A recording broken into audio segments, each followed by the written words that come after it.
안녕하세요. 공포영화에 흥미는 있지만 무서워서 못 보는 분들을 위한 채널입니다. 오늘은 곤지암에 대한 영화 설명을 하려고 합니다. 자, 시작합니다. 영화 시작과 함께 아직은 앳된 두 남자아이들이 촬영을 하는 듯 합니다. 내용을 들어보면 너는 쫄아서 못 왔지? 우리는 왔다! 라고 하는데요. 내기를 해서 어느 무서운 곳에 담력 테스트를 하러 온 것 같습니다. 저보다 깡이 좋네요. 그리고 잠겨있는 문을 망치로 열려 하며 신나게 웃는데요. 자신의 웃음소리를 따라 웃는 정체불명의 소리가 들리자 소녀는 아무도 없는 긴 통로를 뒤돌아본 후 화면이 바뀝니다. 이 훤칠한 청년은 호러타임즈라는 공포 전문 유튜브를 운영하고 있는 운영자 하준입니다. 기사는 초반에 나왔던 담력 테스트를 하던 두 아이들을 보여주며 행방불명이 되었다고 하는데요. 그 뒤로 영화는 곤지암 정신병원의 설명을 해줍니다. 그 아이들도 이곳에 갔다가 실종이 됐다는 사실과 함께 말이죠. 1961년 5월 16일 개원 이래 대한민국 최고의 신경정신병원이었지만 이유를 알 수 없는 환자들의 집단 자살과 병원장의 실종으로 18년 만에 폐원한 곤지암 정신병원의 스토리를 말하며 영화는 본격적으로 시작합니다. 자, 주인공인 남자 셋입니다. 그리고 공포 체험을 신청한 여자 출연자들도 있죠. 3대 3이네요. 소개팅하니? 지각한 한 남자의 등장으로 이렇게 모든 등장인물들이 등장합니다. 특이하게 이 영화의 등장인물들의 이름은 실제 배우의 이름을 그대로 쓰고 있습니다. 이들은 조회수 100만을 꿈꾸며 화기애애한 시간을 가져요. 앞으로 닥칠 일은 꿈에도 생각을 못한 채 말이죠. 그 와중에 노상방뇨. 가다가 생뚱맞게 물놀이를 하는데 앞으로 닥칠 일에 비하면 이 정도는 원 없이 놀게 해주는 게 맞지 않나 싶습니다. 곤지암 정신병원을 도착하지만 정문은 CCTV 녹화 중으로 들어갈 수가 없게 철조망까지 쳐놨어요. 그래서 일행들은 뒤쪽 산으로 돌아 들어가는 치밀하지만 체력적으로 힘든 방법을 택합니다. 그리고 곤지암 정신병원 근처에 텐트를 치고 이곳을 작전 본거지로 삼습니다. 이제 진짜 곤지암 정신병원으로의 탐험이 시작되는데요. 우선은 아직 나오지 않은 귀신보다 오른쪽에 샬럿이 더 무섭습니다. 가운데 지연의 미모를 몰아주기인가요? 시작과 동시에 재윤이가 무엇을 발견하는데요. 누군가의 잃어버린 5X라지 사이즈의 흰색 팬티였습니다. 일행들은 반 장난삼아 만지기도 싫은 그것을 나무에 묶어두기까지 하라고 합니다. 비위가 강한 재윤은 그걸 하란다고 하고 있네요. 이 팬티의 활약은 나중에 확인해보세요. 곤지암 정신병원은 첫 등장부터 조가로 반겨주고 있는데요. 그럼에도 촬영팀들은 족하지 않고 촬영 준비를 시작합니다. 다들 의지가 넘치고 파이팅이 넘치죠. 자, 승욱은 이제 첫 촬영을 진행하는데 갑자기 뒤에 있던 문이 저절로 쾅 하고 닫힙니다. 지연과 모두는 깜짝 놀랐는데요. 아마 저 같으면 여기서 촬영 때려치고 집에 갔습니다. 일행은 원장실에 들어가게 됩니다. 거기서 원장과 환자들을 볼 수 있는데 원장은 환자들을 모두 죽이고 자취를 감춘 원장이라고 합니다. 액자를 보니 1990년에 시간이 멈춰있네요. 그때 지연이 목젖이 보일랑말랑 할 정도로 비명을 지릅니다. 천장에 머리카락이 보였던 건데요. 다들 가발이라고 대수롭지 않게 여깁니다. 저는 이미 아까 도망갔겠지만 이번에도 역시 도망갔을 것 같아요. 샬럿은 누군가가 낙서해 놓은 살자 위에 자신의 이름을 쓰며 좋아합니다. 살자. 어찌 보면 곤지암 정신병원에서 정신적인 위로를 또 받고 가네요. 심령 스팟을 찾다가 이 실험실이란 곳을 도착합니다. 이곳은 심령 스팟이라고 하는데요. 이전에도 정체불명의 현상을 목격한 곳인가 봅니다. 그때 샬롯이 칠칠치 못하게 병을 깹니다. 그 병 안에 든 닭 해부 사체를 보고 놀라서 도망갑니다. 지가 깨트려 놓고 닭한테 사과를 하지 않습니다. 자, 이때부터 여성 팀원 둘은 벌써부터 멘붕이 되어갑니다. 잊고 재윤이는 자기가 있는 곳의 체감 온도가 영하 13도는 된다고 하고 있습니다. 예로부터 귀신이 있는 곳은 온도가 급격하게 낮아진다고 하죠. 재윤의 표정부터가 뭔가 심상치 않음을 느끼고 있는 것 같죠. 그 뒤 목욕실로 재윤과 아연이가 들어가고 재윤은 욕조에 둥둥 떠있는 뭔가를 보고 소스라치게 놀랍니다. 아연이는 또 그게 가발인 줄 빨리 알아요. 그래서 그거를 막대기로 들어 올려서 재윤을 놀립니다. 가발인 걸 아무리 알아도 장소가 장소인 만큼 무서울 법한데 참 대단한 것 같습니다. 여기가 뭐 미용실이 아니잖아요. 이미 전 여기서 3번째 도망치고 있습니다. 근데 놀리고 있는 아연이 얼굴이 귀신보다 더 무서운 것 같아요. 무슨 사이코패스 같은 느낌으로 찍힌 것 같습니다. 이제 호러타임즈 친구들은 모두 모여서 원장실에서 강령식을 진행하려고 합니다. 천장에 실을 잇고 방울을 매달아 준비를 하고요. 상 위에는 강령식에 필요한 것들이 놓여져 있습니다. 엄숙한 표정으로 아연이가 무릎을 꿇고 강령식을 준비합니다. 공포영화 많이 보신 분들은 아시겠지만 그냥 탐험이나 하지 꼭 쓸데없이 이런 거 하면 좋게 안 끝난다는 걸 알고 계실 거예요. 이런 거 할 시간에 집에서 할머니, 할아버지 제사를 좀 지내지. 아연이는 원혼들을 부르는 주문이 적힌 부적을 태웁니다. 그 순간 바람이 분리 없는 밀폐된 곳에서 켜져 있는 촛불이 꺼지고 천장에 매달린 실들이 미친 듯이 흔들려서 방 안에 방울 소리가 가득 메워집니다. 모여있는 일행 모두는 놀라서 어쩔 줄을 모르죠. 너무 어쩔 줄을 모르네요. 하지만 본부에 혼자 있던 하준의 표정이 이상한데요. 뒤이어 나오는 승욱의 표정도 이상합니다. 둘 다 귀신이 씌인 걸까요? 이번엔 옆에 있던 성훈도 웃고 있네요. 단체로 미친 건가요? 아닙니다. 사실 이들은 유튜브 조회수를 올리려고 일부러 공포를 꾸민 것이죠.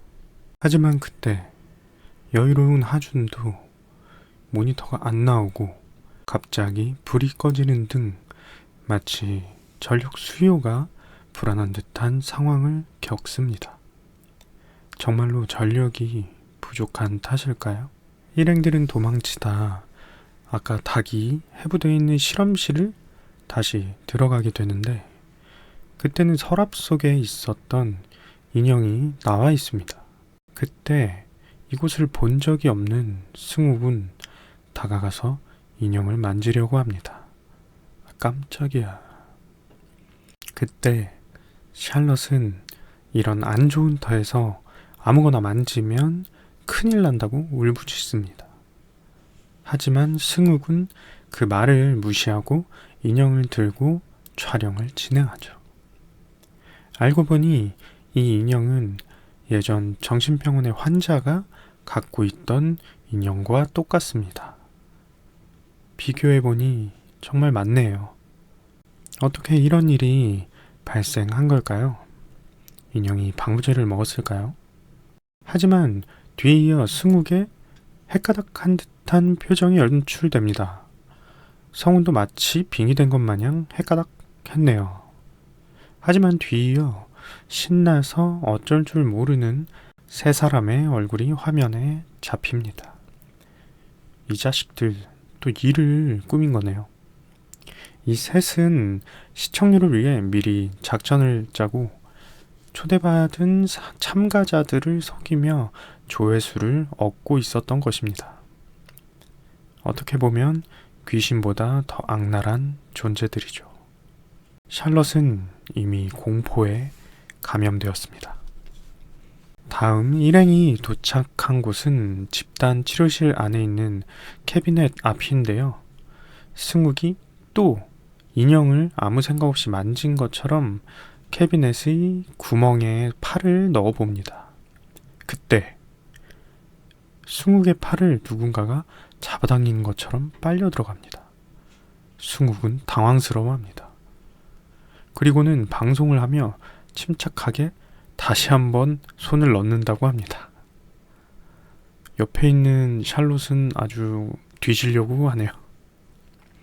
승욱은 하겠다고, 또 샬롯은 미쳤냐고 둘이 옥신각신 하는 순간 보다 못한 지연이 차라리 자신이 넣겠다고 하며 팔을 넣자 생각보다 아무 일도 안 일어나서 카메라를 쳐다보고 있는 그 순간 갑자기 지연의 팔이 빨려 들어갑니다. 표정을 보면 정말 심각한 상황인 것 같죠? 샬럿은 또 한 번 자지러집니다. 설마 지연도 남자들과 같은 편이었을까요? 하지만 표정을 보면 이번엔 진짜입니다. 그녀의 반응이 장난이 아니라는 걸 알고 있었던 성우는 정말 놀라고 맙니다. 지연이 억지로 팔을 빼냈는데요. 무엇인가 잡고 있던 힘이 세서인지 지연이 내동댕이 쳐집니다. 빠져나온 지연의 팔에 손톱 자국이 깊게 파여 있습니다. 성훈의 표정도 보면 알겠지만 그렇습니다. 이제는 실제로 일들이 일어나기 시작합니다. 지연도 공포와 팔의 고통에 몸부림칩니다. 그때 캐비넷의 문이 열리는데요. 그 안은 텅 비어 있습니다. 문이 열리고 무언가 나온 건지 카메라 앵글이 안 그래도 죽을 것 같은 샬롯을 향해 천천히 움직입니다. 그리고 가만히 있던 샬롯의 머플러가 무엇인가에 의해 위로 들려집니다. 이건 실제 상황입니다. 표정 보니 정말 연기 잘하네요. 승욱의 표정도 마찬가지입니다. 자신들이 예상 못한 전개지요. 한편 재윤과 아연이는 다른 곳에서 작업을 하고 있습니다. 다른 일행들이 겪는 공포의 상황을 모른 채 귀신의 흔적을 쫓으려 노력 중이죠. 이 기계는 트라이필드 미터라고 하는 전자파 측정기입니다. 귀신의 존재를 측정하기 위해 가져온 기계입니다. 중고나라에서 많이 쓰지 않은 새것 같은 것이 14만원 정도 하네요. 화면이 바뀌어 나머지 일행들의 시선으로 영화는 진행되는데요. 아까 제가 감명받았던 살자가 무자비하게 자살로 박혀 있습니다. 이 영화에서 감명 따윈 받지 말라는 감독의 의도 같습니다. 샬럿 또 환장합니다. 샬럿 불쌍해 죽겠어요.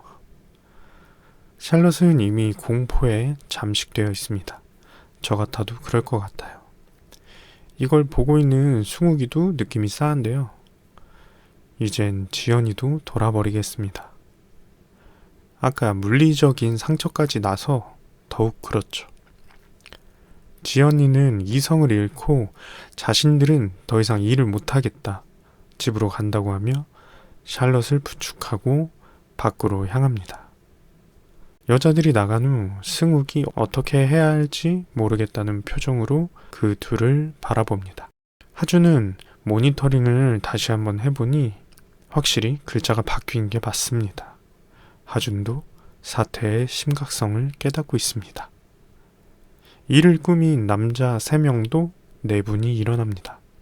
하준이 사태의 심각성을 깨닫고 있기는 개뿔, 살자에서 자살로 바뀐 상황도 처음부터 자살로 쓰여 있었다고 둘러대고 지연의 팔 상처는 캐비넷 안에서 빼면서 긁혔을 거다. 샬롯의 머플러 올라간 일은 샬롯이 꾸민 일이라고 하며 남자 2명을 안심시키긴 개뿔, 안심시킴과 동시에 화를 내며 거의 반이 협박을 합니다.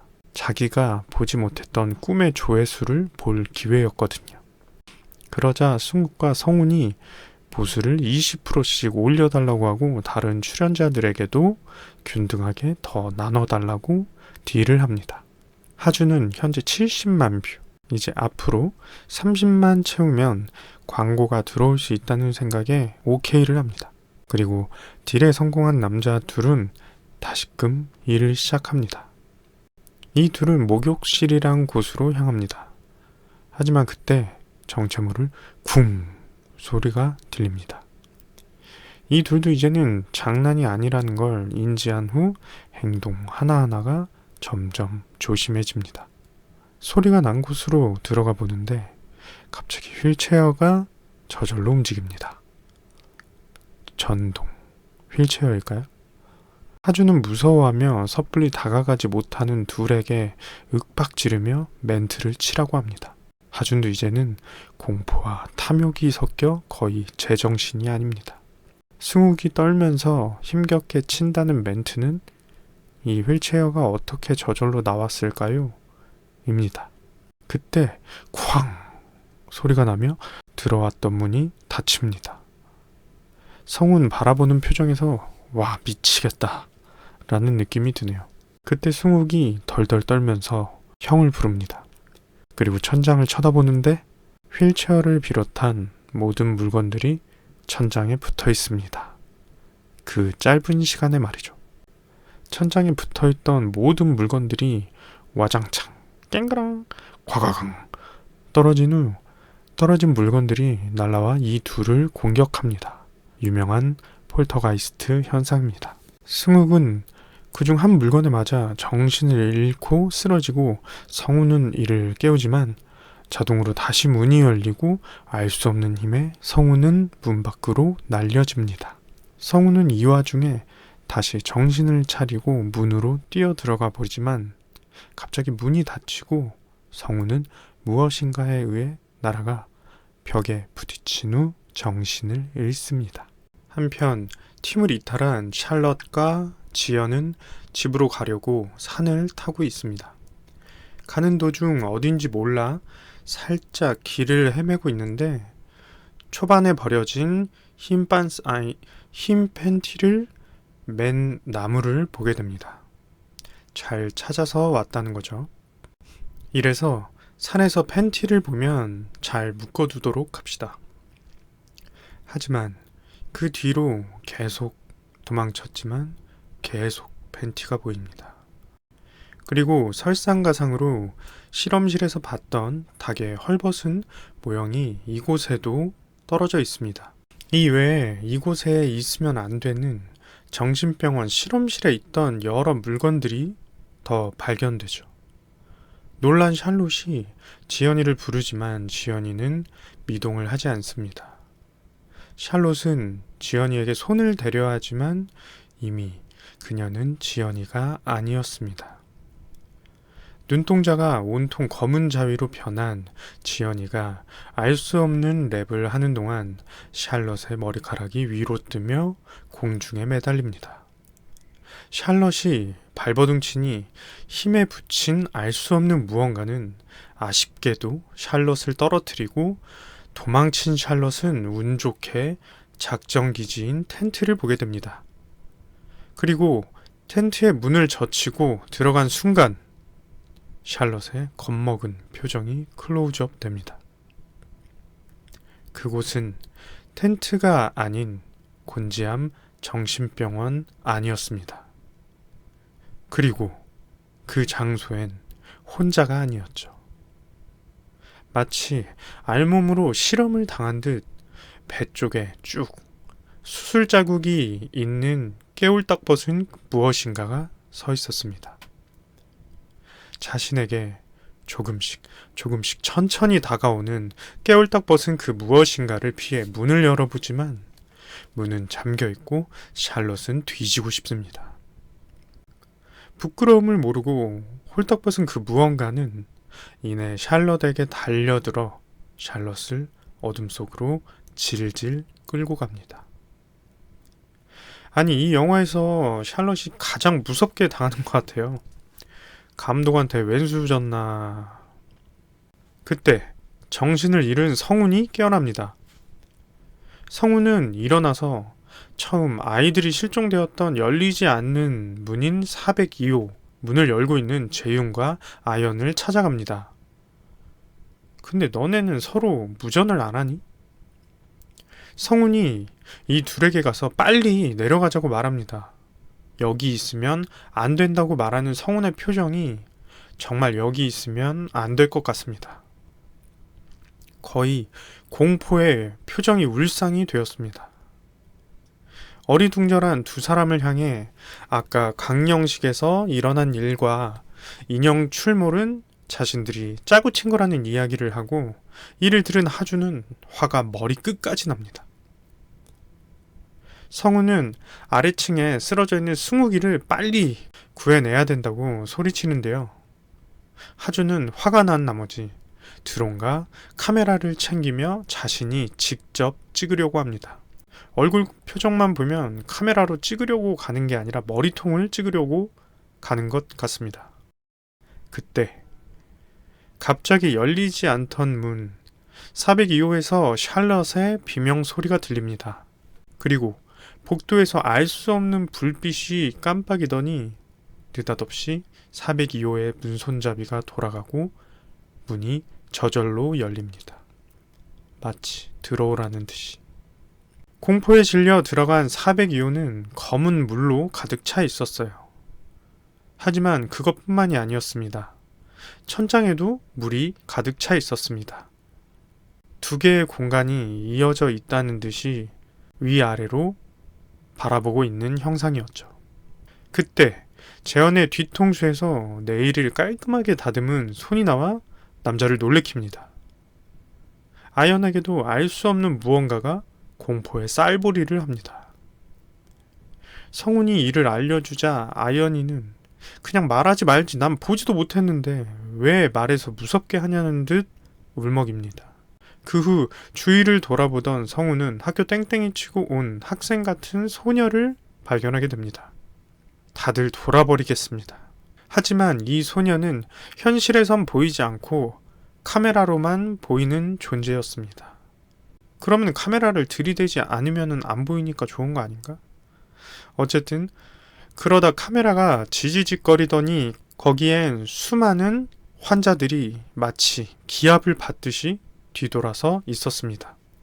그러다 성훈을 뺀 나머지 두 명은 쌀보리에서 쌀에 걸린 듯 차례로 검은 눈동자가 되어 잠식당하고 유일하게 쌀보리를 당하지 않던 성훈은 쌀보리를 너무 잘하는 성훈이 열받아서 직접 귀신이 등장해서 검은 눈동자로 만들었습니다. 이거를 캡처하면 아무래도 보시는 분들이 너무 공포라 제가 자체 검열했습니다. 그리고 아무도 없는 샤워실에 난데없이 물이 쏟아지기 시작하죠. 남아있던 사람들을 죽일 기세로 계단을 올라오던 하주는 한 통로에 빛을 비춥니다. 지도 막상 들어오니 조금 무서운 눈치입니다. 그리고 천천히 혼자 열리지 않던 402호로 걸어 들어가죠. 아까 검은 물이 넘실대던 402호는 감쪽같이 텅 빈 공간이 되어버리고 혼자 있던 하준 뒤에 무엇인가가 날아옵니다. 어두워서 처음엔 전동 킥보드를 타고 오는 줄 알았지만 그것은 하준의 등에 찰싹부터 서로 등을 맞대고 있습니다. 그리고는 천천히 하준 쪽으로 돌아서죠. 카메라에 화면을 돌려 그것의 존재를 확인하고는 비명을 지르는 하준. 귀신에 의해 공중에 뜬 하준은 기절을 하게 됩니다. 이것도 너무 공포 장면이라 제가 캡처를 하진 않았지만 이 귀신의 존재는 바로 정신병원의 원장이었습니다. 중반에 물건에 맞아 기절해 있던 승욱이는 이제 깨어나 보니 휠체어에 묶여 눈을 뜨게 됩니다. 살려달라 고래고래 소리를 지르지만 도와주는 사람 한 명도 없고 아주 죽을 맛이네요. 휠체어는 혼자 유유히 돌아 긴 복도를 빠른 속도로 질주하고 그 또한 휠체어를 탄 채로 402호에 들어가게 됩니다. 이윽고 아무도 없는 텐트 속 본부에 있던 컴퓨터 화면이 보여집니다. 하준이 그렇게 염원했던 100만 조회수는 어디 가고 현재 조회수는 502명. 그렇게 열심히 촬영했던 영상은 아직 시작도 안 한 상태였습니다. 그리고 양쪽의 여자들이 다리가 아팠는지 서서히 일어나며 화면은 바뀝니다. 아무도 없는 곤지암의 내부 모습들을 차례로 비춰주면서 영화는 끝을 맺게 됩니다. 자, 어떻게 보셨나요? 곤지암은 제 생각보다는 평이 안 좋은 편이긴 하지만 저는 정말로 재미있게 본 영화입니다. 외국 영화 그레이브 인카운터를 참고한 느낌은 많이 들지만 그래도 한국에서 이 정도 완성도는 정말 오랜만에 본 것 같아요. 이 영화를 찍은 감독이 기담을 찍은 감독이던데 공포영화 정말 잘 찍는 것 같아요. 공포영화를 한번 보면 또 다시 보는 편이 아닌데도 곤지암은 생각날 때마다 봐서 벌써 한 3-4번 정도는 본 것 같아요. 하지만 이번에 작업하느라 정말 거의 10번 이상 본 느낌이 납니다. 계속 돌려보느라. 혹시나 궁금하지만 무서워서 못 본 공포영화나 또 보고 싶은데 좀 지루할 수 있잖아요. 그런 영화 아니면 장면을 굳이 보지 않아도 나레이션으로 세세하게 영화 소개를 해주면 좋겠다 하는 영화 있으시면 댓글 남겨주시면 감사하겠습니다. 구독과 좋아요 부탁드리고요. 감사합니다. 다음에 또 뵐게요.